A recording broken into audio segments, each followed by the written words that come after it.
Hi trader. தேர்ஸ்டேக்கான pre market report, ஃப்ரைடேக்கான pre market analysis. Friday ரொம்ப இம்பார்ட்டன்ட் டே. ஏன்னா வீக்கோட லாஸ்ட் க்ளோஸ் வந்து அதாவது நம்மளுக்கு ஜூன் மந்தோட ஃபர்ஸ்ட் வீக்கோட last day close. And next பார்த்தீங்கன்னா எம்பிசி மீட்டிங் வந்து நாளைக்கு வந்து டுமாரோ வந்து 10 o'clock இருக்குது. ஸோ அது வந்து நம்மளுக்கு 10 o'clock இருக்கிறனால மோஸ்ட்லி நம்ம வந்து ட்ரேட்ஸ் வந்து அவாய்ட் பண்ணிடுவோம். அந்த டேவே ட்ரேட்ஸ் வந்து அவாய்ட் பண்ணிடுவோம். இருந்தாலும் லைவ்ல வந்து பேசி இன்சார்ட் ட்ரேட் எடுக்கிறதுக்கான லெவல்ஸ் எல்லாமே நம்ம ஜஸ்ட் ஷேர் பண்ணிட்டு இருப்போம். இந்த எம்பிசி மீட்டிங்ல பெருசாக என்ன நடக்கிறதுக்கான பாசிபிலிட்டிஸ் இருக்கு அப்படின்னா, ரெப்போ ரேட் அன்சேஞ்சு ஆகிறதுக்கான பாசிபிலிட்டிஸ் தான் எனக்கு தெரிஞ்ச விஷயம். ஸோ பார்க்கலாம் நாளைக்கு எப்படி இருக்க போகுது அப்படிங்கிறது. 5.25% வந்து கரண்ட்லி ரெப்போ ரேட் வந்து மெயின்டைன் பண்ணிட்டு இருக்காங்க. ஸோ அதே அன்சேஞ்ச் எதுவுமே சேஞ்ச் பண்ணாமல் 5.25 மெயின்டைன் பண்ணுறதுக்கான பாசிபிலிட்டிஸ் தான் நான் எக்ஸ்பெக்ட் பண்ணுறது. நான் பெருசாக எக்கனாமிக்ஸ்லாம் பெரிய ரிப்போர்ட்லாம் கொடுப்பாங்க, நான் அதெல்லாம் பெருசாக ரிசர்ச் பண்ணலை. ஜஸ்ட் என்னோட வியூ, இன்ஃப்ளேஷன் இதெல்லாம் பேஸ் பண்ணி ஜஸ்ட் இது என்னோட view. Maybe repo rate increase ஆச்சு அப்படின்னா மார்க்கெட் நெகட்டிவாக போகிறதுக்கான பாசிபிலிட்டிஸ் இருக்குது. ரெப்போ ரேட் டிக்ரீஸ் ஆச்சு அப்படின்னா மார்க்கெட் பாசிட்டிவாக போகும். இதுதான் வந்து ரெப்போ ரேட்டை பேஸ் பண்ணி நடக்கக்கூடியது. அதர்வைஸ் ஒரு 12 o'clock வரைக்கும் நாளைக்கு மேபி வந்து ட்ரேடை வந்து அவாய்ட் பண்ணிடுங்க. ஏன்னா மார்க்கெட் வந்து பர்டிகுலர் கேண்டிலுக்குள்ள வால்டாலிட்டி இருக்கும், ட்ராப்ஸ் அதிகமாக இருக்கும். ஒரு 12 o'clock மேலே ஒரு நல்ல ட்ரேட்ஸ் கிடச்சுன்னா எக்ஸிக்யூட் பண்ணுங்க. ஸோ இன்னைக்கு நம்ம லைவ்ல ஒரு என்ட்ரி கொடுத்துருந்தோம். ஸோ அது வந்து நம்மளுக்கு டார்கெட் வந்து ஹிட் பண்ணுச்சு. எஸ்டர்டே நம்ம சொன்ன லெவல் ரொம்ப பர்ஃபெக்டாக ஒர்க் ஆச்சு.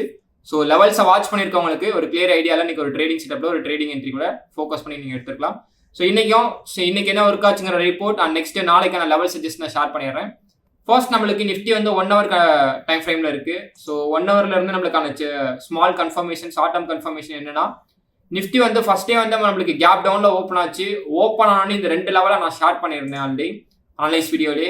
23,280 அப்புறம் 23,305 நம்மளுக்கு சப்போர்ட் லெவல். ஸோ இந்த லெவலுக்கு பிலோ வந்தால் மட்டும்தான் மார்க்கெட் உங்களுக்கு 150 வந்து ரீச் பண்ணும். இந்த லெவலுக்கு பிலோ வராத வரைக்கும் மார்க்கெட் நம்மளுக்கு 150 ரீச் பண்ணாது அப்படிங்கிறத நம்ம மென்ஷன் பண்ணியிருந்தோம். ஸோ மார்க்கெட் ஃபர்ஸ்ட் நம்மளுக்கு ஃபுல்லாக பை பண்ணா, அதுக்கப்புறம் செகண்ட் ரெசிஸ்டன்ஸ் லெவலாக 23,460 அதுக்கப்புறம் 600 நம்ம மென்ஷன் பண்ணியிருந்தோம். ஓகே, இப்போ நம்மளுக்கு 460 இருந்தால் ஒரு செல் என்ட்ரி இந்த இடத்துல கிடைச்சிச்சு. ஃபர்ஸ்ட் நம்மளுக்கு கிடைச்சது பெருசாக கன்ஃபர்மேஷன் இல்லை, ஏன்னா இந்த ஹையை நம்மளுக்கு பிரேக் பண்ணாமல் இருந்துச்சு. ஸோ அதுக்கப்புறம் பிரேக் அவுட் ஆகி ரீட்ரெஸ்ட் எடுத்தால் தான் நம்ம அப் ட்ரெண்ட் ஃபோக்கஸ் பண்ணுவோம் அப்படின்னா, பிரேக் அவுட் ஆகலை, ஃபெயிலியர் ஆச்சு. ரிஜெக்ஷன் ஆனப்பே நான் கன்ஃபார்ம் பண்ணேன். ஓகே அப்படின்ட்டு நெக்ஸ்ட் மார்க்கெட் இங்கேயும் நமக்கு என்ட்ரிக்கான ஃபோக்கஸ் இருந்துச்சு 5 minutesல. அதுக்கப்புறம் நாங்கள் ரீட்ரெஸ்ட்டுக்கு வெயிட் பண்ணோம். ஸோ ரீட்ரெஸ்ட் வந்து அதுக்கப்புறம் கிளியர் ஆச்சு. ஸோ கிளியர் ஆனதுக்கப்புறம் தான் இந்த என்ட்ரியை ஃபோக்கஸ் பண்ணுது. ஸோ அழகாக வந்து ஒரு 100 points டார்கெட் வந்து கொடுத்துட்டான். ஸோ 1:2 நம்மளுக்கு ஹிட் பண்ணிச்சு, 100 points டார்கெட் ஹிட் பண்ணிச்சு. ஸோ அதோட ட்ரேடை வந்து க்ளோஸ் பண்ணியாச்சு. இந்த பைக்கான ஐடியா இருந்துச்சு, இது மார்னிங்கோட வியூ தான். ஆனால் நமக்கு பெருசாக போகிறதுக்கான பாசிபிலிட்டிஸ் இல்லை. அகைன் போனால் டே ஹை இதோட முடிச்சிருவோம், நாளைக்கு எம்பிசி மீட்டிங் இருக்கிறனால இதோட முடிச்சிருவோம் அப்படிங்கிறனால டேவை நம்ம அவாய்ட் பண்ணிக்கிட்டோம். ஸோ இப்போ நெக்ஸ்ட்டு நாளைக்கான என்ன பிளான் இருக்குது அப்படின்னா, எம்பிசி மீட்டிங் இருக்கும். மோஸ்ட்லி நியூட்ரல் ஆர் கேப் அப்பில் ஓப்பன் ஆகிறதுக்கான பாசிபிலிட்டிஸ் இருக்குது. ஸோ நான் பவுண்டரிஸ் ஜஸ்ட் நான் ஷேர் பண்ணிடுறேன். எக்ஸாக்டாக கிஃப்ட் நிஃப்டி என்ன பண்ணும், வேர்ல்டு வைடாக என்ன டேட்டா ரிலீஸ் ஆகும், இதெல்லாம் நம்ம உள்ளே போக வேணாம். நான் ஜஸ்ட் லெவல் ஷேர் பண்ணிடுறேன். லெவல்ஸ்க்குள்ளே நம்மளுக்கு நடந்துச்சுன்னா என்ன நடக்கிறதுக்கான பாசிபிலிட்டிஸ் இருக்குது அப்படிங்கிறத மட்டும் ஷேர் பண்ணிடுறேன். குரூஷியல் லெவல் ரொம்ப ஸ்ட்ராங்கான சப்போர்ட் ஏரியானா 23,150 தான், இதில் எந்த மாற்றமும் கிடையாது.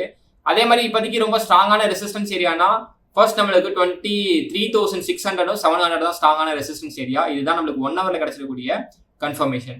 இப்போ அப்படியே 15 minutesக்கு போவோம். ட்ரேடிங்கான லெவல்ஸை ஃபோக்கஸ் பண்ணிடுவோம்.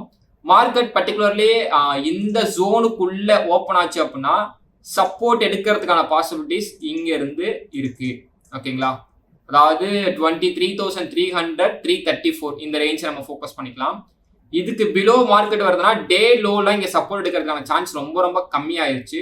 அடுத்து நம்மளுக்கு 150 தான் வந்தாகணும். எதுக்குன்னா இதுக்கு below breakout and next retest, இது ரெண்டும் நம்மளுக்கு கிடைச்சிருச்சுன்னா இங்கேயே நம்ம எதிர்பார்க்கலாம்.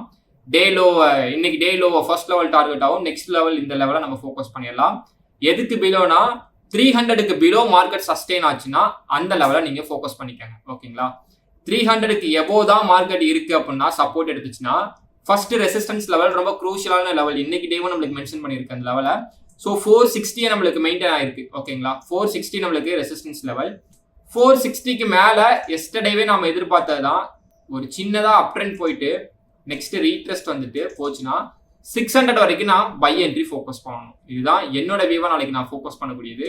அப்போ இன்ட்ராடேக்கான குரூஷியல் சப்போர்ட் லெவல் 23,300 330 இன்ட்ராடேக்கான குரூஷியல் ரெசிஸ்டன்ஸ் லெவல் 23,460யும் 23,600ம். ஸோ இதுதான் நாளைக்கு வந்து நான் எக்ஸ்பெக்ட் பண்ணக்கூடிய லெவல்ஸ். ஸோ வீடியோ பிடிச்சிருந்துச்சுன்னா மறக்காம லைக் பண்ணுங்க. உங்களோட ஃப்ரெண்ட்ஸ் சர்க்கிள் யாராவது ஸ்டாக் மார்க்கெட் பத்தி லேர்ன் பண்ணிட்டு இருந்தாங்கன்னா அவங்களுக்கு இந்த வீடியோ வந்து ஷேர் பண்ணி விடுங்க. அண்ட் நெக்ஸ்ட் இந்த வீடியோ ரிலேட்டடாக டவுட்ஸ் இல்லை ஸ்டாக் மார்க்கெட் ரிலேட்டடாக ஏதாவது டவுட்ஸ் இருந்துச்சுன்னா கமெண்ட் செக்ஷன்ல கமெண்ட் பண்ணுங்க. Okay, thank you.